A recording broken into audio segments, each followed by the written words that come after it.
Hello बच्चों, क्या हाल चाल। तो बच्चों, आज के सेशन में हम लोग दिल्ली सरकार के गवर्नमेंट स्कूल्स में जो आज प्री बोर्ड एग्जाम हुआ था उसका सॉल्यूशन डिस्कस करने वाले हैं फॉर क्लास 12 मैथमेटिक्स। तो चलिए स्टार्ट करते हैं जरा आज का सेशन। तो ये रहा आपका पहला क्वेश्चन। मैं यहाँ पर इंस्ट्रक्शंस या और जो भी जरूरी बातें होती हैं, part A, part B, section first, section second, section third, section 4, section 5, ये सब डिस्कस नहीं करने वाला हूँ। We will directly go for the solution of the questions. तो सबसे पहले हमारे पास 1 मार्कर क्वेश्चन है, जैसा कि आप यहाँ पर देख रहे हैं। तो हमें सबसे पहले क्या निकालना है, right the adjoint of the matrix. ठीक है, तो आपको एक 2x2 का मैट्रिक्स गिवन है, इसका एडजॉइंट निकालना है। तो आप क्या करिए, इसके जो डायगोनल एलिमेंट्स है ना, डायगोनल एलिमेंट्स यानी ये वाले, ठीक है, इनको इंटरचेंज कर दो, अदला बदली कर दो। तो यहां पर आ जाएगा ऐसे, ठीक है। और जो बच गए यानी नॉन डायगोनल, उनके ना साइन चेंज कर दो। ठीक है बच्चों, बस आपका आंसर आ गया। ठीक है, अब आगे बढ़ते हैं क्वेश्चन नंबर 2 की तरफ। तो क्वेश्चन नंबर 2 जैसा कि आप यहां पर देख पा रहे हैं, बहुत ही सिंपल क्वेश्चन है। वैसे ये बताओ, ऊपर वाला करोगे या नीचे वाला करोगे? यहां पर अल्टरनेटिव भी है ना। तो सबसे पहले हमसे बोला हुआ है कि write the sum of the order and degree of the differential equation. तो यहां पर सबसे बड़ा डेरिवेटिव का जो टर्म है ना, तो आपको दिख रहा होगा डबल डेरिवेटिव है, तो ऑर्डर तो 2 है इसका, ठीक है। एंड डिग्री यानी सबसे बड़े डेरिवेटिव टर्म का पावर देखो, तो इसका पावर क्या है, इसका एक्सपोनेंट क्या है बच्चों? तो इसका एक्सपोनेंट तो 1 दिख रहा है मुझे। बात समझ आ रही है सबको? ठीक है, तो इस वजह से आपका डिग्री क्या हो जाएगा, तो डिग्री 1 हो जाएगा। तो आपसे सम पूछा हुआ है, तो सम क्या हो जाएगा, 2 + 1 दैट इज 3। अब इस क्वेश्चन में मिस्टेक क्या हो सकती है? मिस्टेक ये हो सकती है कि बच्चे सिर्फ ऑर्डर एंड डिग्री निकाल के चलते बने अगले क्वेश्चन पे, तो आपको ध्यान रखना है। तो चलिए जरा अब इसका अल्टरनेटिव भी देख लेते हैं, क्या पता किसी बच्चे ने अल्टरनेटिव किया हो। तो इसमें बोला हुआ है integrating factor of the differential equation. तो जो डिफरेंशियल इक्वेशन है, सबसे पहले इसे हम स्टैंडर्ड फॉर्म में लिख लेते हैं, linear differential equation in variable y की स्टैंडर्ड फॉर्म। तो इसके लिए क्या बन जाएगा, ये आपका देखो इस तरीके से आ जाएगा। बात समझ आ रही है? हमने x से डिवाइड कर दिया, तो यहां पर फंक्शन p ऑफ x क्या बना, तो -1/x बना। बात समझ आ रही है? ठीक है, 1 मार्कर है, डायरेक्टली करते चलो। तो फंक्शन p ऑफ x बन गया। तो आपका इंटीग्रेशन फैक्टर का फॉर्मूला क्या, तो e की पावर में p dx ऐसे लिखते हैं हम लोग, यानी फंक्शन p आप लिखते हो यहां पर। तो ये बनेगा e की पावर -1/x का इंटीग्रेशन हम करेंगे, तो ये बनेगा e की पावर -ln ऑफ x, ठीक है, जिसे हम लोग क्या लिख सकते हैं, e to the power ln of x to the power -1 which finally will give us 1/x या x की पावर -1। ठीक है बच्चों, तो ये क्वेश्चन भी हो गया। अब चलते हैं जरा आगे, क्वेश्चन नंबर 3 देखते हैं। इसमें क्या है, if A is a square matrix such that this is the condition given to us, then find the simplified value of this expression। ठीक है, इस एक्सप्रेशन का हमें सिंप्लीफाइड वैल्यू निकालना है। तो सबसे पहले मैं a - i होल क्यूब इसकी वैल्यू फाइंड कर लेता हूं, a - b whole cube formula use करते हुए। तो ये बन जाएगा आपका a cube -3a² into b plus 3ab² minus b cube. ठीक है, बात समझ आई? अब इस वाले में a + b होल क्यूब लगाएंगे हम लोग, तो ये बनेगा आपका a cube plus 3a² into b plus 3ab² plus b cube. ठीक है, और लास्ट में आपका -7 टाइम्स a तो है ही। ठीक है, क्लियर है सबको? अब इसके बाद ध्यान से देखना कि a² इंटू a अगर हम करेंगे तो ये बनेगा a क्यूब। ठीक है, अच्छा a² की वैल्यू पहले से ही i गिवन है बच्चों। ठीक है, तो इसका मतलब ये हुआ कि a cube can be written as i into a, यानी ये बन जाएगा सिंपली मैट्रिक्स a। बात समझ आ रही है? ठीक है, तो यहां पर देखिए ये वाला जो मैट्रिक्स है ना a क्यूब, और यहां पर ये मैट्रिक्स a क्यूब, तो ये दोनों मिलकर क्या बनेंगे, a + a that is 2a। याद रखना, ठीक है। So let me right it, तो ये बना आपका 2a। ठीक है, अच्छा यहां पर भी देखना जरा, ये a², तो ये क्या बनेगा i into i means i² आपका i ही रहेगा। तो ये आपका क्या बन गया बच्चों, तो ये बन गया आपका -3i। ठीक है, अच्छा आगे देखते हैं जरा इस वाले को, तो 3ai², तो i² यानी i रहेगा, ai यानी a रहेगा, तो प्लस का 3a माइनस ये i क्यूब वाला, तो ये आपका i हो जाएगा। ठीक है, यहां पर 3a²i, तो a² इंटू i, तो आपका a² ही रहा, और a² पहले से ही i है, तो ये भी बन जाएगा आपका 3i। ठीक है, और यहां पर 3a बनेगा प्लस ये i और ये -7a तो पहले से ही है। तो देखते हैं जरा क्या होने वाला है बच्चों। पहले मैट्रिक्स A को देख लेते हैं। तो 2a 3a यानी 5a plus 3a means 8a -7a, तो क्या बचा ये? तो ये मैट्रिक्स A बचा, ठीक है। अच्छा, और I मैट्रिक्स वाले भी देख लेते हैं। तो -3i -i मतलब -4i और ये देखो +4i, तो ये मैट्रिक्स I वाले तो कट जाएंगे सारे, यानी फाइनली आपका आंसर क्या आ जाएगा? तो आपका आंसर आ जाएगा मैट्रिक्स A ओनली, ठीक है, डन। अब इसका एक अल्टरनेटिव भी है, उसको भी कर लेते हैं। तो यहां पर एक मैट्रिक्स A गिवन है, it is said to be symmetric, then find the value of A + B + C। अब एक्चुअली सिमेट्रिक मैट्रिक्स की डेफिनेशन देखो, इस तरीके से हम फॉलो करते हुए अपना काम करेंगे। अगर आप यहां पर इस मैट्रिक्स का ना ट्रांसपोज ले लो और उसके बाद मैट्रिक्स को उसके ट्रांसपोज के इक्वल रख के तब करो, तो बहुत लंबा हो जाएगा। अब होता क्या है ना, अगर हम सिमेट्रिक मैट्रिक्स की बात करते हैं तो होता यह है कि मैट्रिक्स A अपने ही ट्रांसपोज के इक्वल हो जाता है। तो इस केस में क्या होता है कि रो 1 के एलिमेंट C1 में चले जाते हैं, समझ रहे हो? मैट्रिक्स A का ट्रांसपोज लोगे ना तो रो 1 के एलिमेंट C1 में जाएंगे, रो 2 के C2 में। इस तरीके से मैट्रिक्स के जो रोज के एलिमेंट है वो कॉलम में चले जाते हैं ट्रांसपोज लेने के बाद। तो बस इसी वजह से ये वाला डेफिनेशन बन जाता है, तो हम इसका इस्तेमाल करेंगे यहां पर, ठीक है। तो अगर मैं एलिमेंट A को देखता हूं ना, तो स्मॉल a कहां पर प्रेजेंट है बच्चों?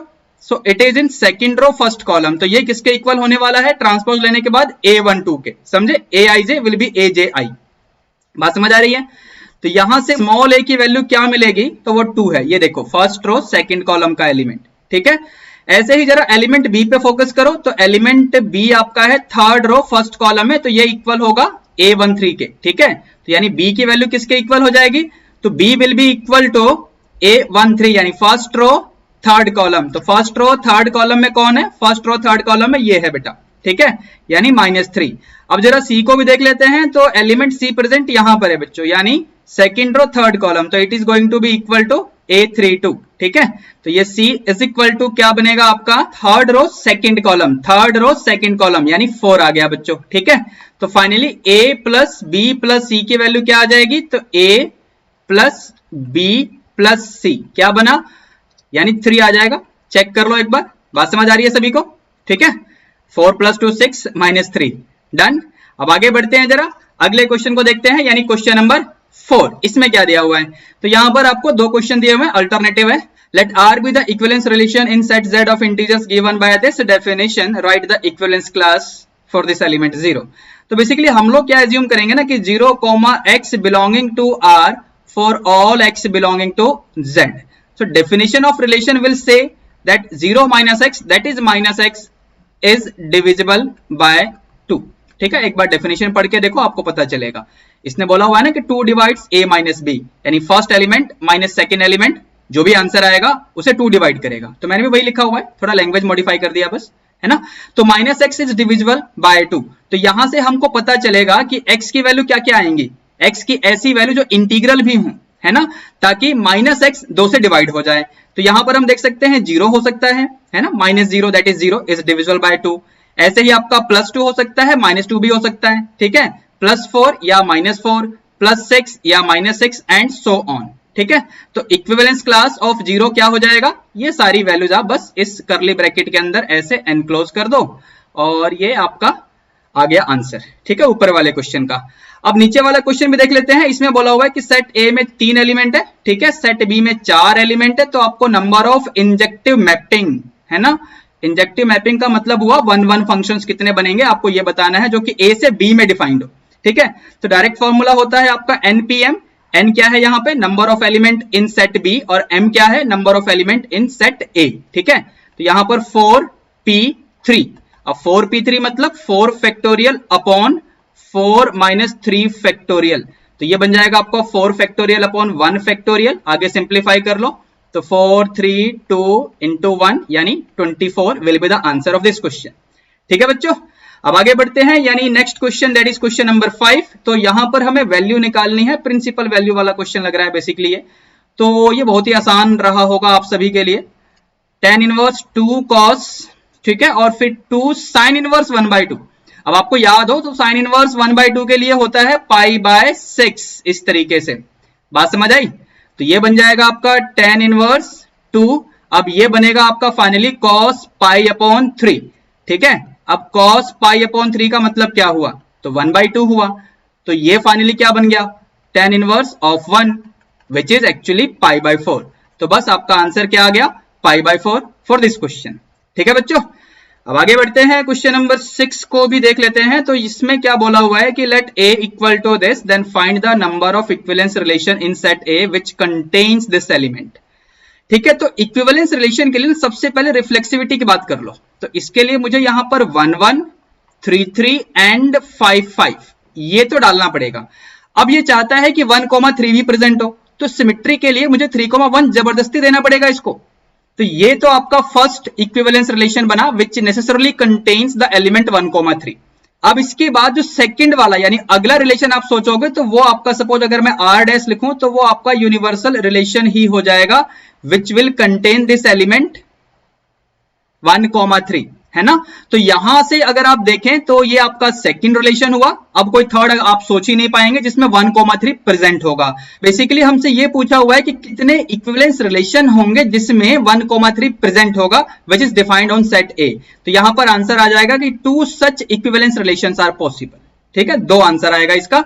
ठीक है, अब अगला क्वेश्चन देखते हैं, इसमें क्या करना है। तो ये है आपका साइन इनवर्स cos 3π/5।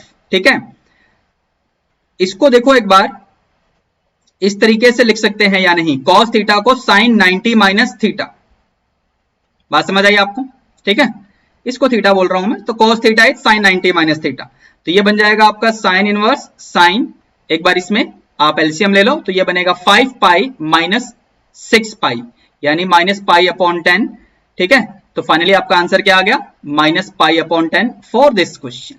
ठीक है बच्चों, अब आगे बढ़ते हैं जरा अगले क्वेश्चन की तरफ, यानी क्वेश्चन नंबर 7 भी देख लेते हैं। तो यहां पर क्या बोला हुआ है कि ए और बी आपके 2 स्क्वायर मैट्रिक्स हैं, ऑर्डर दिया हुआ है और इनके डिटर्मिनेंट की वैल्यू भी गिवन है, आपको इसकी वैल्यू पता करनी है। तो देखिए बच्चों, हम लोग क्या करेंगे, सबसे पहले क्योंकि ए और बी दोनों थर्ड ऑर्डर के मैट्रिक्स हैं, तो ए इंटू बी का जो आंसर आएगा ना वो भी थर्ड ऑर्डर का ही मैट्रिक्स होगा। ठीक है, तो 2⁻³ इंटू ए बी ऐसे लिखेंगे, तो ये बनेगा 8 determinant of A into determinant of B, तो 8 इंटू -1 इंटू 3, तो क्या बनेगा आपका आंसर, -24 फॉर दिस क्वेश्चन। ठीक है बच्चों, अब अगला क्वेश्चन देखते हैं। इसने क्या बोला हुआ है कि for any 2x2 square matrix, ये अगर हमारे पास है तो हमें डिटर्मिनेंट ऑफ ए का वैल्यू निकालना है। यहां पर हम इस फॉर्मूले का यूज कर लेंगे। ठीक है, ये क्या होता है, डिटर्मिनेंट ऑफ ए इंटू आई, है ना। तो यहां पर देखो, अगर आप 4 कॉमन लोगे तो आपको ये मिल जाएगा इस तरीके से, which is a unit matrix. तो अगर मैं कंपेयर करूंगा इस वाले फॉर्मूले के साथ तो मुझे ये मिल जाएगा डिटर्मिनेंट ऑफ ए की वैल्यू यानी 4। ठीक है, तो ये इस क्वेश्चन का भी आंसर आ गया। अब आगे बढ़ते हैं, क्वेश्चन नंबर 8 को देखते हैं। तो यहां पर बेसिकली सबसे पहला काम क्या करना पड़ेगा आपको, ये जो आपका x+1 दिख रहा है ना डिनोमिनेटर में, इसको अंदर भेजो। तो अंदर भेजोगे तो ये इस तरीके से बन जाएगा, एक बार ध्यान से देखो। ठीक है, इस तरीके से हो जाएगा आपका ये, और इसे हमें इंटीग्रेट करना है। तो बेसिकली बच्चों ये बनेगा फंक्शन, और जो रिमेनिंग रह गया ब्रैकेट के अंदर वो हो जाएगा उसका डेरिवेटिव। तो हम इस फॉर्मूले की हेल्प से इसका आंसर डायरेक्टली लिख देंगे। वैसे भी 1 मार्कर है, जितना जल्दी लिखो उतना अच्छा है। क्या आंसर आता है इसका, e⁻x into function plus constant of integration. तो यहां पर फंक्शन बना log x+1, तो आंसर क्या आ गया, e⁻x into log of x+1 plus constant of integration. ठीक है बच्चों, तो 8वां क्वेश्चन भी हो गया। अब 9th क्वेश्चन में देखते हैं, find the area of the reason bounded by this curve. तो ये बेसिकली आपका पैराबोला है जो कि इस तरीके से बनेगा टुवर्ड्स x एक्सिस, ऐसे बनेगा। ठीक है, तो यहां पर x = 1, तो ये रहा आपका x = 1 एंड ये रहा आपका x = 4। तो इनके बीच में आपको एरिया निकालना है with x axis in the first quadrant. तो आपको सिर्फ ऊपर वाला ये वाला एरिया निकालना है बच्चों। ठीक है, तो ये आपका y एक्सिस और रीजन ये सब आप लोकेट कर सकते हैं। तो फिलहाल यहां पर हो क्या जाएगा बच्चों आपका एरिया, तो एरिया फंक्शन विल बी, ये आपका 1 से 4 में चलेगा और y की वैल्यू हम लेंगे √x dx। बात समझ आई, क्लियर है यहाँ पे। तो √x का इंटीग्रेशन क्या हो जाएगा, x⁻³ अपॉन 3/2 यानी 2/3 ऐसे हो जाएगा, और यहां पर हमें अब लगाना है upper limit and then lower limit. तो 2/3, अभी 4⁻³ करोगे तो क्या बनेगा, 8 - 1⁻³ करोगे तो 1 ही रहेगा। तो ये ब्रैकेट में से 7 आएगा, बाहर 2/3 है, तो 14/3 units square will be the answer for this question. बात समझ आई सभी को? ठीक है, अब आगे बढ़ते हैं बच्चों, यानी अगले क्वेश्चन को देखते हैं, दैट इज क्वेश्चन नंबर 10। तो यहाँ पर क्या दिया हुआ है आपको बोला हुआ है कि ये वैल्यू और ये वैल्यू गिवन है, तो आपको ये निकालना है। ठीक है, तो यहाँ पर बच्चों हम लोग एक डायरेक्टली फॉर्मूला यूज करने वाले हैं। तो फॉर्मूला क्या है, ध्यान से देखना, फॉर्मूला क्या बनेगा आपके लिए यहाँ पर। तो फॉर्मूला है बेटा ए क्रॉस बी के मैग्नीट्यूड का square plus vector A dot vector B का स्क्वायर इज इक्वल टू क्या होता है, ये होता है। ठीक है, बात समझ आ रही है? ए क्रॉस बी के मैग्नीट्यूड का square plus A dot B, एक नंबर ही आता है ना, वो रियल नंबर, उसका square is equal to vector A के मैग्नीट्यूड का स्क्वायर इनटू वेक्टर बी के मैग्नीट्यूड का स्क्वायर। ठीक है बच्चों, बात क्लियर है? तो अब इसके बाद हम लोग यहाँ पर वैल्यू पुट कर देंगे जो हमें पता है। तो इसकी वैल्यू तो निकालनी ही है आप लोगों को। तो यहाँ पर क्या बनेगा, मॉड ए स्क्वायर यानी 8 स्क्वायर दैट इज 64, फिर mod B square that is 9, ठीक है, माइनस ए डॉट बी का स्क्वायर, तो ये बनेगा 12√3 का होल स्क्वायर। अब इसके बाद हम लोग इनको मल्टीप्लाई करते हुए आगे बढ़ते हैं जरा। तो 9 4 36, then carry 3, 9 6 54 plus 3 that is 57, minus 144 into 3 हो जाएगा, दैट मीन्स 432। ठीक है, इसको सिंप्लीफाई करेंगे तो आपका क्या बनेगा, ये 144। अब क्योंकि आपको निकालना है magnitude of A cross B, इसकी वैल्यू निकालनी है, तो 144 का under root, positive under root लेंगे हम, पॉजिटिव स्क्वायर रूट लेंगे, क्योंकि मैग्नीट्यूड कभी नेगेटिव नहीं होता है बच्चों। तो इसका आंसर आ जाएगा 12। ठीक है, क्वेश्चन नंबर 10 भी सॉल्व कर लिया हमने।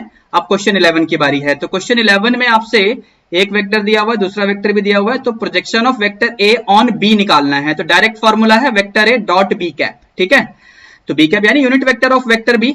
तो ये आपका वेक्टर ए लिखो बच्चों, ये लिखा मैंने वेक्टर ए, इसका हमें डॉट प्रोडक्ट लेना है वेक्टर बी के यूनिट वेक्टर के साथ। तो ये आया आपका वेक्टर बी का यूनिट वेक्टर।